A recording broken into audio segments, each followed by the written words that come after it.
Hi, friends. Today I'm making a cozy winter wonderland with simple, gentle crafts. Let's start with paper snowflakes. I take a white coffee filter, or thin paper. I fold it in half, and in half again.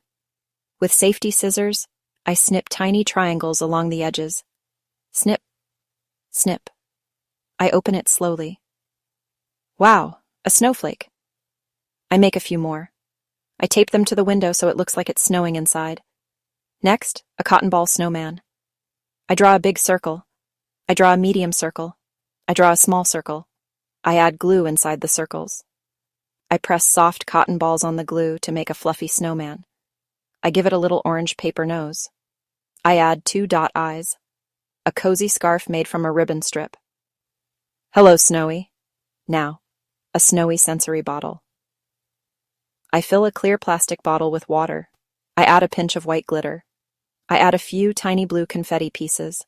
I add a drop of blue food coloring. I close the lid tight, very tight. Grown up, please help.